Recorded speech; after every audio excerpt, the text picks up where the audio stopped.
ស្វាគមន៍មកកាន់ពិភពលោកដ៏អាចកំបាំងនិងពោពេញដោយក្តីមេត្តានៃធម្មជាតិពិភពលោកក្រោមផ្ទៃទឹកដ៏ធំល្វឹងល្វើយ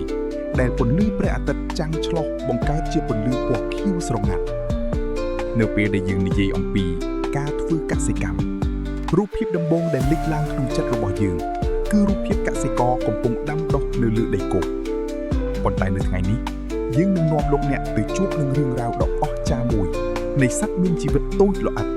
ដែលបានបង្កើតប្រព័ន្ធកសិកម្មផ្ទាល់ខ្លួននៅក្រោមបាតសមុទ្រដ៏ជ្រៅជាទីដែលមនុស្សយើងនឹកស្មានមិនដល់សូមណែនាំឲ្យលោកអ្នកបានស្គាល់កសិករជើងឯករបស់យើងនោះគឺត្រីសមុទ្រឬដែលពិភពលោកស្គាល់ថា Damsel Fish មើលពីខាងក្រៅពួកវាហាក់ដូចជាត្រីលម្អធម្មតាដែលគ្មានឥទ្ធិពលអ្វីទាល់តែសោះប៉ុន្តែនៅពីក្រោយរាងកាយដ៏តូចនេះគឺជានិស្ស័យជាអ្នកថែទាំនិងជាអ្នកច្នៃប្រឌិតដ៏កំពូលពួកវាមិនចំណាយពេលហែលទឹកដើម្បីស្វែងរកអាហារតាមព្រហ្មលិខិតឬរងចាំសំណាងនោះឡើយប៉ុន្តែពួកវាបានបង្កើតចំការនិងដែនដីកសិកម្មផ្ទាល់ខ្លួនអាហារដែលពួកវាចូលចិត្តបំផុតគឺសារ៉ាយក្រហមប្រភេទម្យ៉ាងដែលមានឈ្មោះថា Polysiponia សារ៉ាយប្រភេទនេះមានលក្ខណៈទន់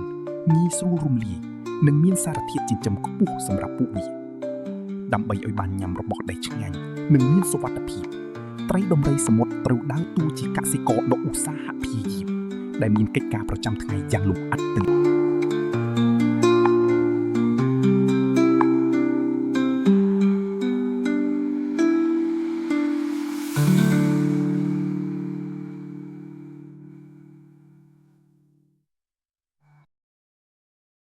ការជ្រើសរើសនិងសម្អាតដីចម្ការពួកវានឹងខំបេះនិងចម្រុះចោលនៅរាល់ស្មៅសមុទ្រឬសារ៉ាយប្រភេទផ្សេងទៀតដែលរឹងនិងមិនឆ្ងាញ់វាប្រៀបដូចជាកសិករដែលកំពុងដកស្មៅចង្រៃចេញពីចម្ការដំណាំដើម្បីទុកកន្លែងឲ្យសារ៉ាយក្រហមដុះលូតលាស់បានល្អតែមួយមុខគត់ការការពារផលដំណាំដោយភាពក្លាហានទោះបីជាខ្លួនវាមានទំហំប៉ុនម្រាមដៃប៉ុន្តែចិត្តគំនិតរបស់វាធំណាស់រាល់ពេលដែលមានត្រីផ្សេងទៀតឬសត្វខ្យងសមុទ្រព្យាយាមវាចូលមកស៊ីផលដំណាំក្នុងចម្ការរបស់វាត្រីដំរីសមុទ្រនឹងហែលទៅបុកដេញខំនិងធ្វើការព្រមានដោយមិនខ្លាចញញើតឡើយរឿងរ៉ាវដែលគួរឲ្យភ្ញាក់ផ្អើលជាងនេះទៅទៀតនោះគឺទំនាក់ទំនងរវាងត្រីដំរីសមុទ្រនិងសារ៉ាយក្រហមនេះគឺជាទំនាក់ទំនងបែបសហការដ៏ល្អឥតខ្ចោះអ្នកវិទ្យាសាស្ត្របានរកឃើញថាសារ៉ាយក្រហមប្រភេទនេះមានសភាពទន់ខ្សោយណាស់ប្រសិនបើគ្មានត្រីដំរីសមុទ្រជួយដកស្មៅចង្រៃនិងជួយការពារទេនោះពួកវានឹងត្រូវរលាយបាត់បង់រូបរាង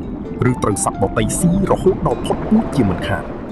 ពួកវាទាំងពីរពឹងផ្អែកគ្នាទៅវិញទៅមកដើម្បីរស់រានមានជីវិតដូចជាមនុស្សយើងនិងដំណាំកសិកម្មដែរជីវិតរបស់ត្រីដំរីសមុទ្រតូចមួយនេះបានបន្សល់ទុកនូវមេរៀនដ៏មានតម្លៃជាច្រើនដល់យើងវាបានបង្ហាញយើងឃើញថាមិនថាខ្លួនយើងមានទំហំតូចប៉ុណ្ណានោះទេប្រសិនបើយើងមានភាពឧស្សាហ៍ព្យាយាមមានការរៀបចំទុកដាក់និងស្គាល់ពីការថែរក្សាប្រភពធនធានរបស់យើងនឹងអាចបង្កើតពិភពលោកដ៏ស្រស់បំព្រងនិងមានស្ថិរភាពមួយសម្រាប់ខ្លួនឯងបាន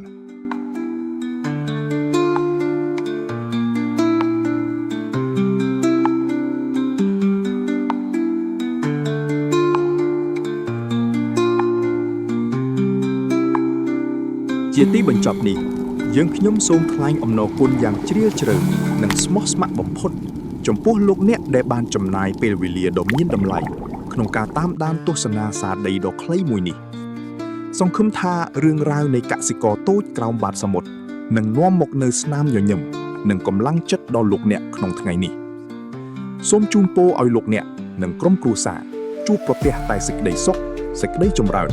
មានសុខភាពល្អបរិបូរណ៍និងមានថ្ងៃដ៏ស្រស់បំព្រងសូមអរគុណនិងសូមជម្រាបលា